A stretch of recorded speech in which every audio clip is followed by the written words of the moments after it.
but they're also referring their friends, their families, their acquaintances, those that they know and love to your business so they can have the same experience as well. So when you mesh those two together, the byproduct of that is increased profits. So that's what happens. That's the miracle of improved customer service.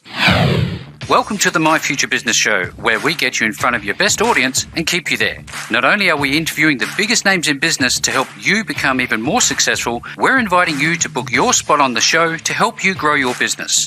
So at the end of the call, make sure you fill in the interview application form at myfuturebusiness.com/interviews.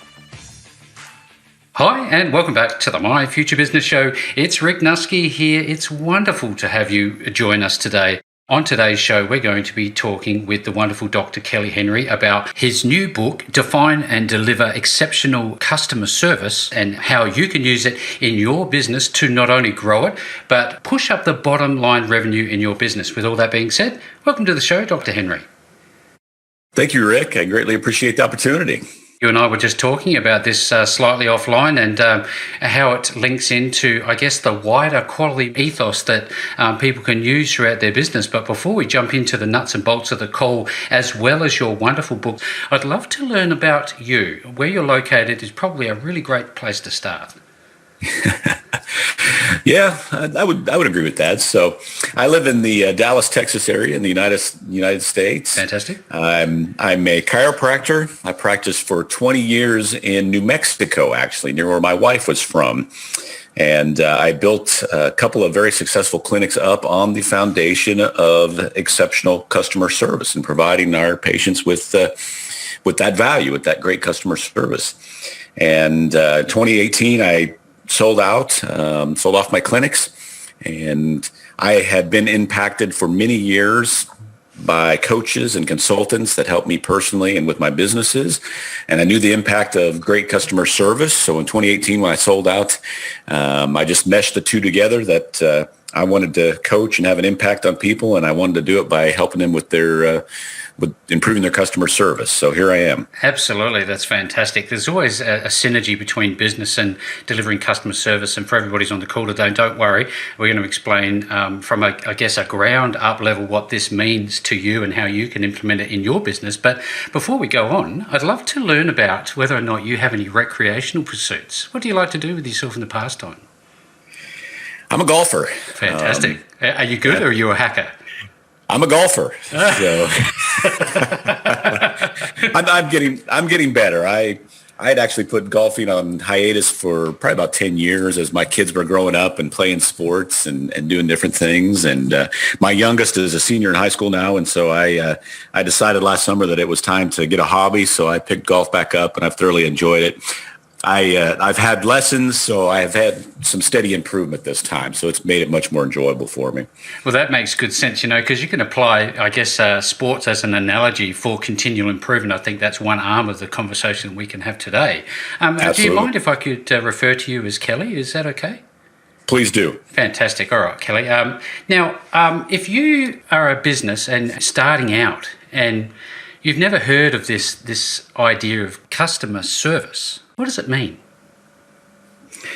That's a great question. My quick definition of it is customer focus, having and providing exceptional customer service is having a relentless focus on the customer, the patient, the client, whatever term you put there, mm-hmm.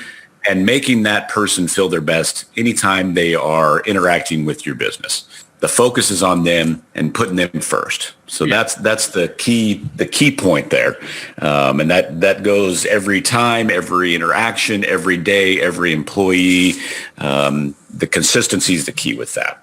But it's that focus on making the customer feel their best. Yeah, fantastic. Thank you for sharing. Now, going back to your businesses, your chiropractic businesses, you essentially had a number of them.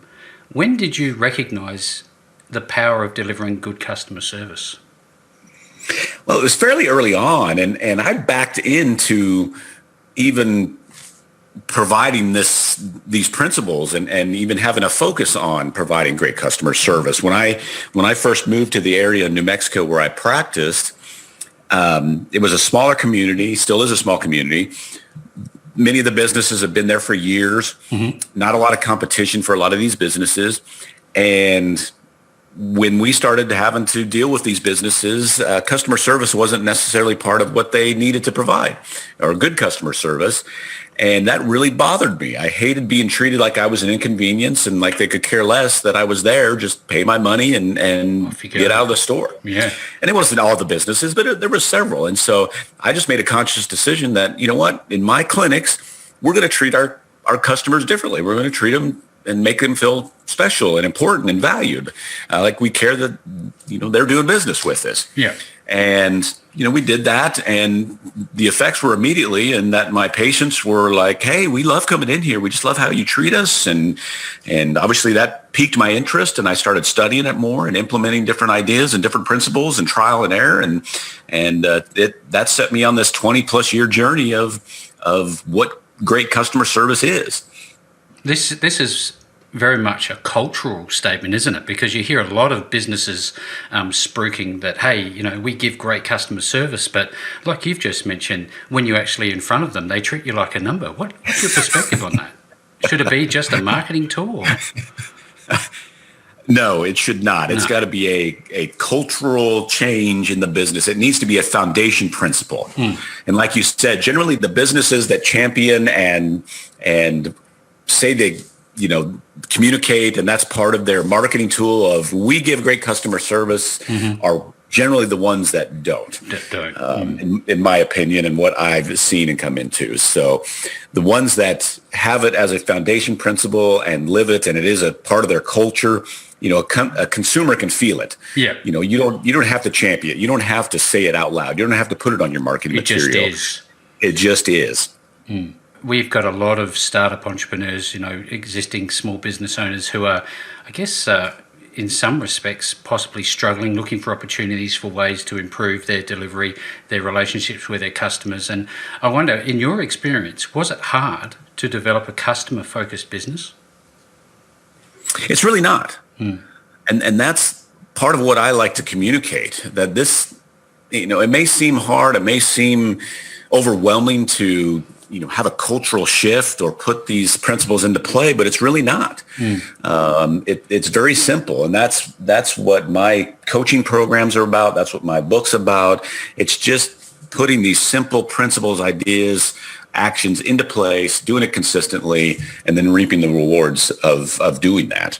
The experience that you're delivering your customers and your clients and your patients, putting that to the side, how does delivering good customer service help grow your business?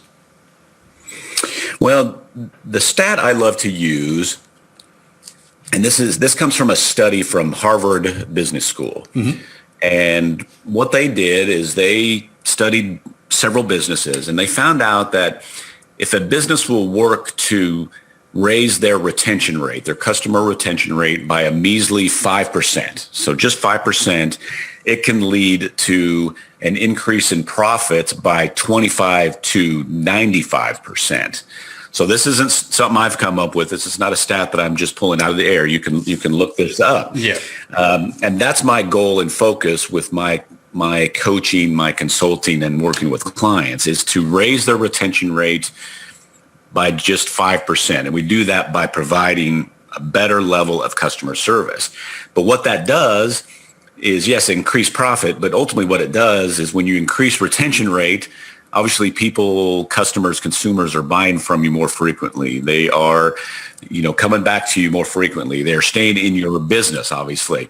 But they're also referring their friends, their families, their acquaintances, those that they know and love to your business so they can have the same experience as well. So when you mesh those two together, obviously that the byproduct of that is increased profits. So that's what happens. That's the miracle of improved customer service.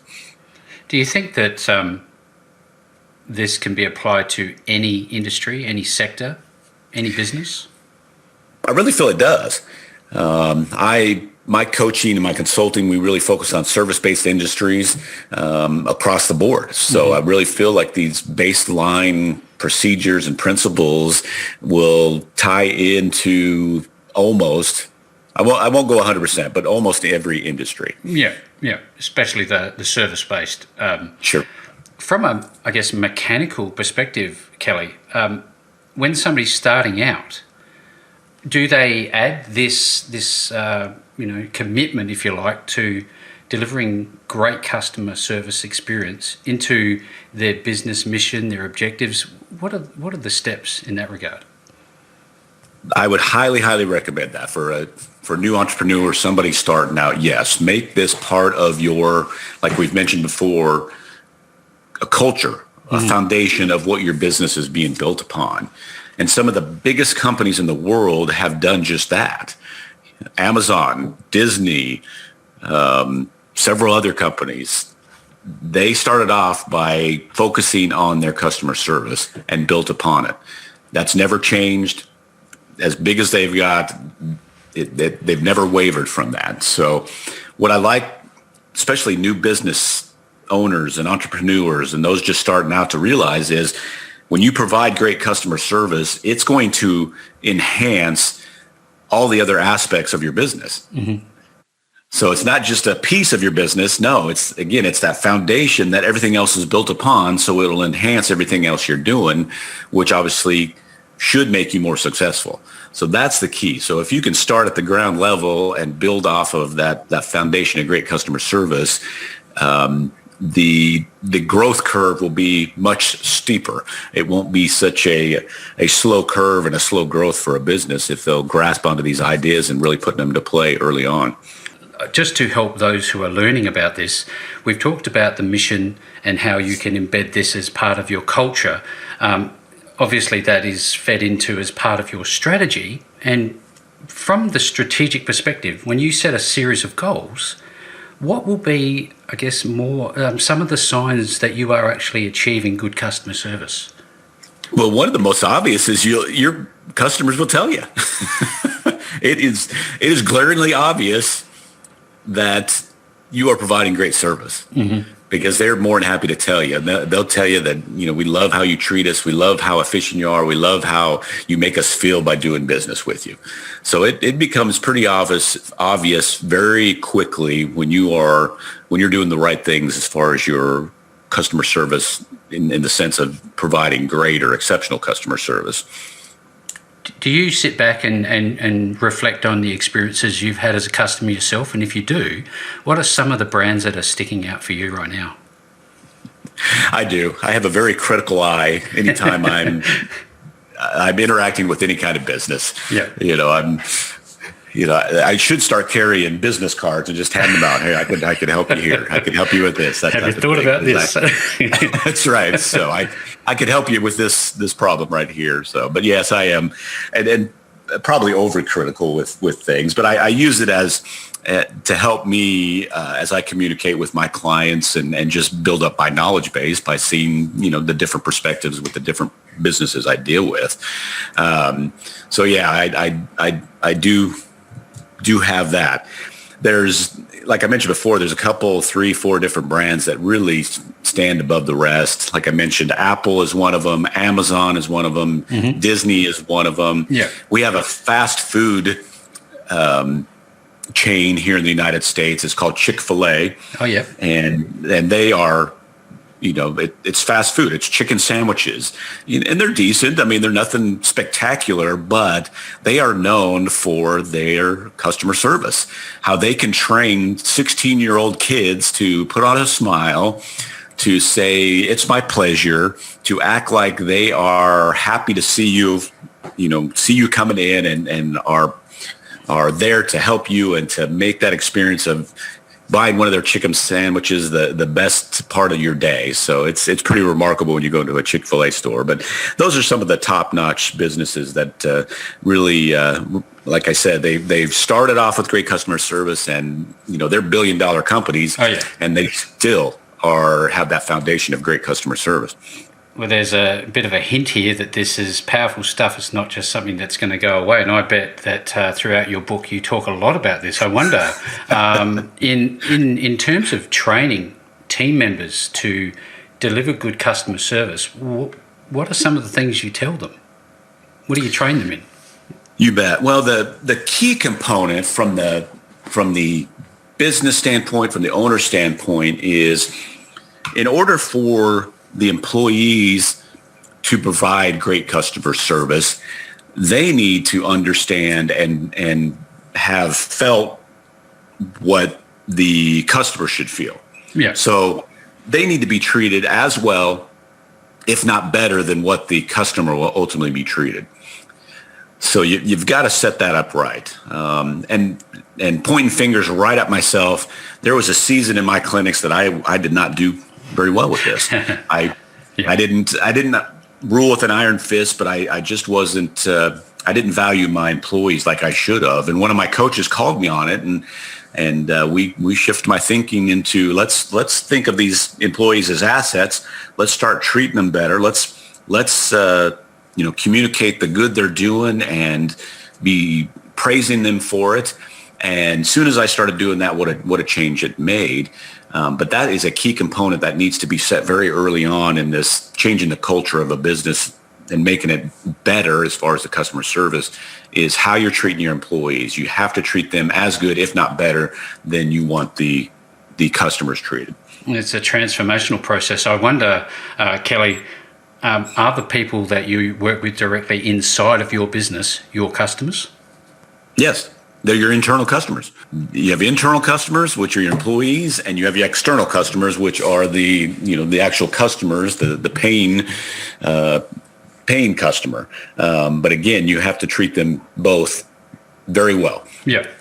So when you do occasionally get a complaint, is that a sign of bad customer service, or should it be seen as an opportunity?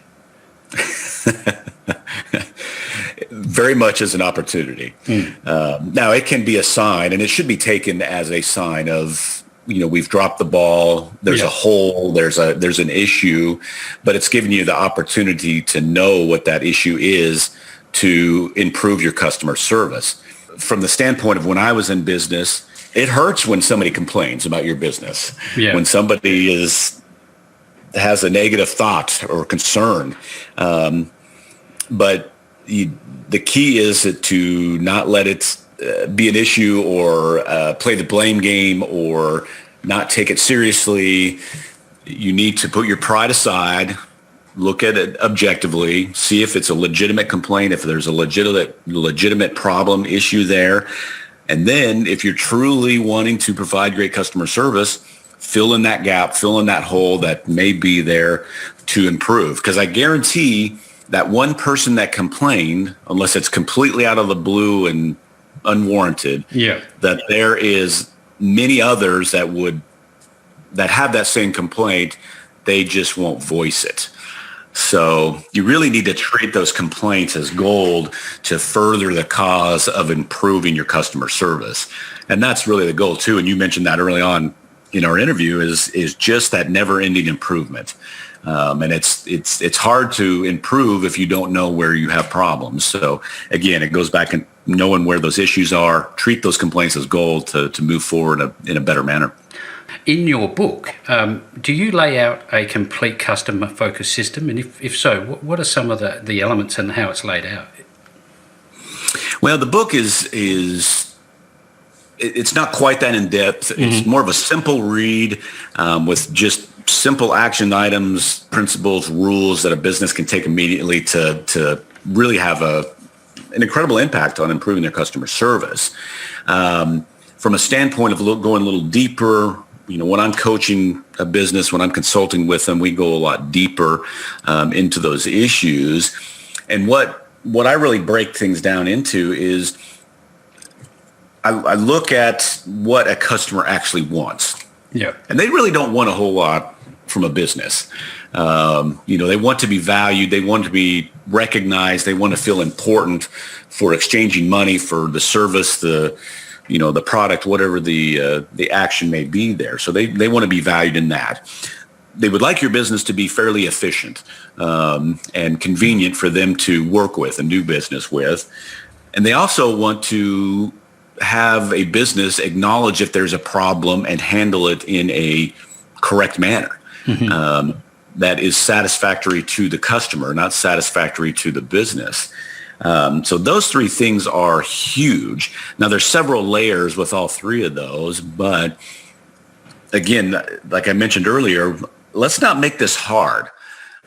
let's use the 80-20 rule. Let's look at the 20% of things that really have the greatest impact and will create the greatest impact and income and impact on the customer, and not worry about the thousands of things you could. Let's just be really good at the basics, if you will, and that creates phenomenal results.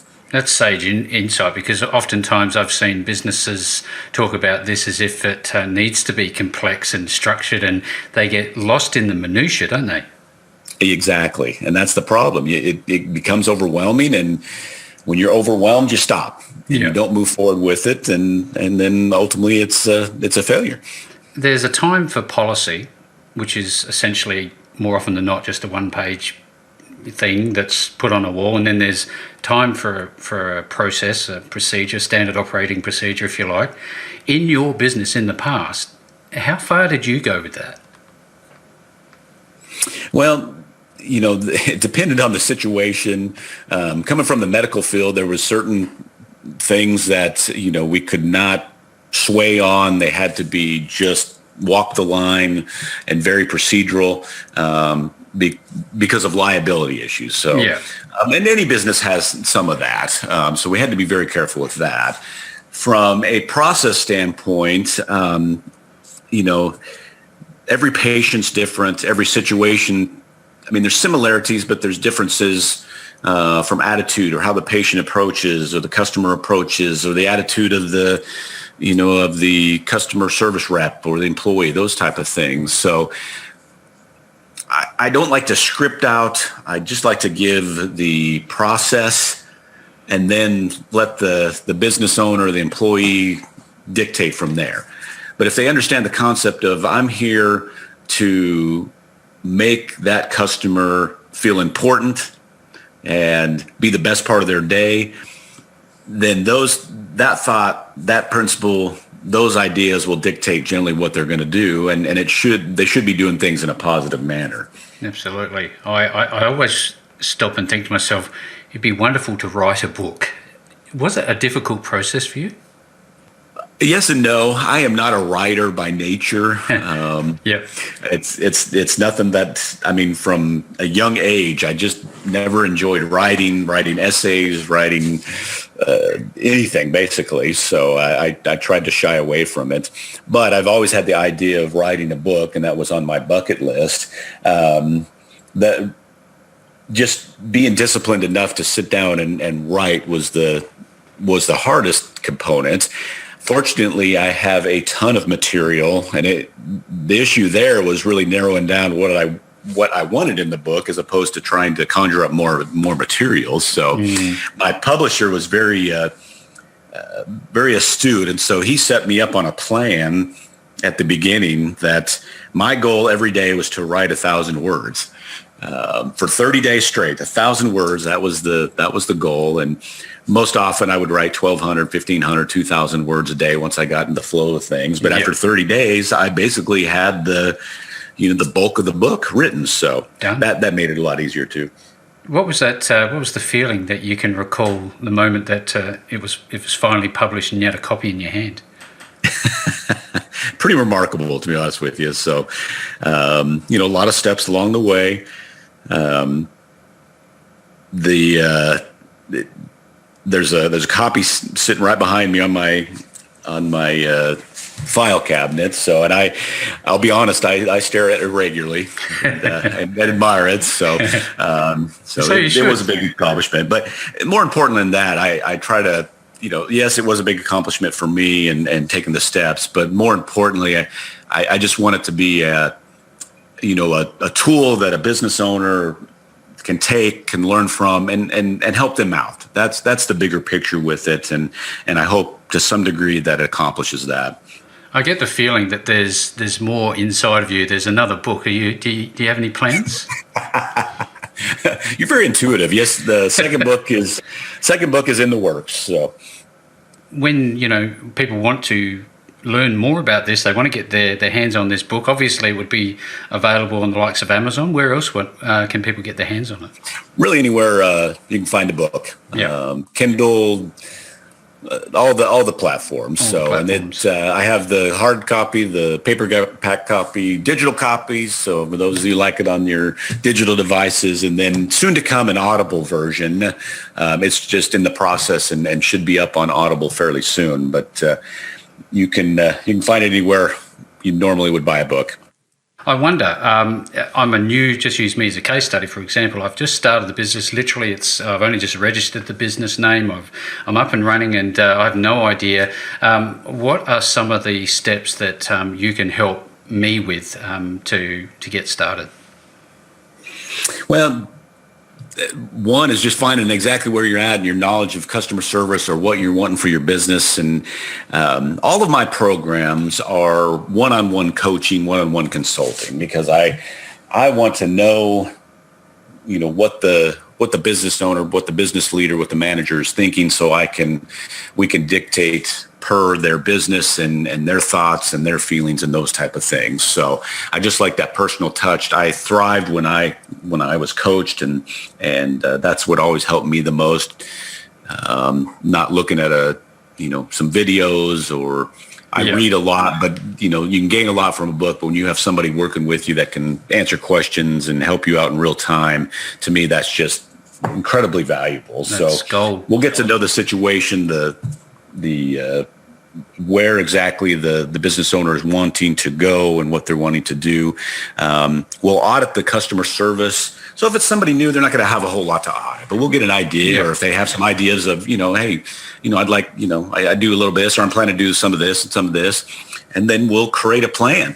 And here's what you need to do, and here's some principles, some foundation principles and rules that you need to grasp onto and really understand and implement and build off of, and then just start putting the action items into place.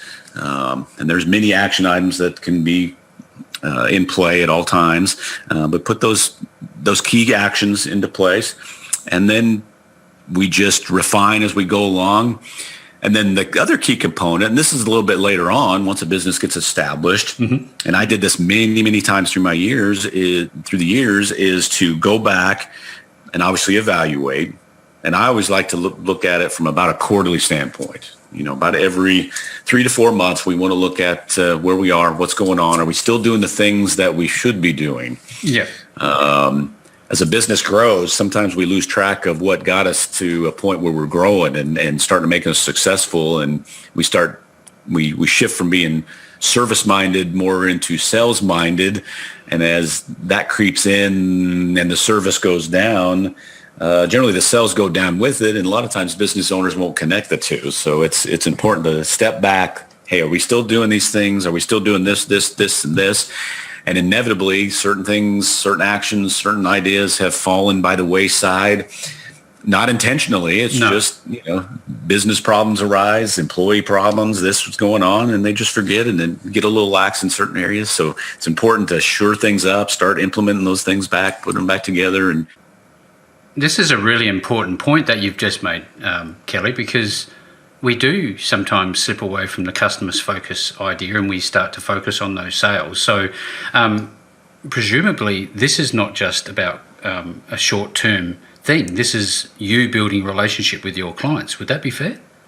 Absolutely. It's I'm always looking for long-term. And helping them out initially. Yes, get the culture changed and the foundation set, and then help them along the way and keep them, I don't like to, keep them in check necessarily is not the term I like to use, but help them stay on track and stay true to the foundation. So I always like to say, and one of my coaches used to say it all the time is, what got you here will keep you here and help you grow. So that certainly holds true for customer service. What got you to a certain point will keep you growing. And when you lose those ideas and things fall by the wayside, a lot of times business owners will look at, we need to do more marketing, or we need to try this sales technique and or this and this new shiny object. When in actuality, they've lost the edge they've had on their customer service, and that's what's causing problems in their business. So I'm sitting here, I'm that case study. I want to connect with you. What's the process? How do I find you, and what do I do? Well, go to my website, drkellyhenry.com, drkellyhenry.com, and obviously you can look at me, buy the book, which is entitled, I don't know if I mentioned that earlier, it's Define and Deliver Exceptional Customer Service. If you'd like to grab a hold of it, and I wish you would, because I think it'll do you a lot of good. But the initial thing is to set up I call it an analysis call. And all I want to do is talk to you a bit, find out what your problems, your struggles are. I can talk about what I do and see if those two mesh together. And then we can move forward with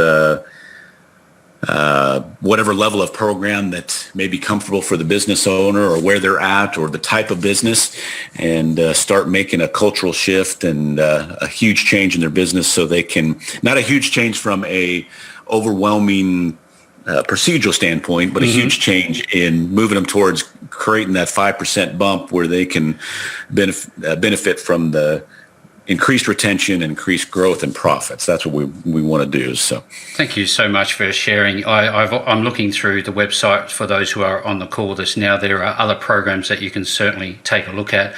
All you need to do is visit drkellyhenry.com. I will be making sure that the links back to Dr. Henry are available to you. No matter where you see this post, you will see the links back to that website. And Kelly, thank you so very much for spending some time with me on the My Future Business show today. Thank you, Rick. Again, I greatly appreciate the opportunity. Thanks for joining us today.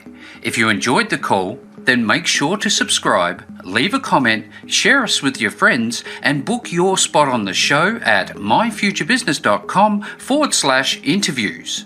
And if you're looking for solutions that will help grow your business, then visit myfuturebusiness.com/shop.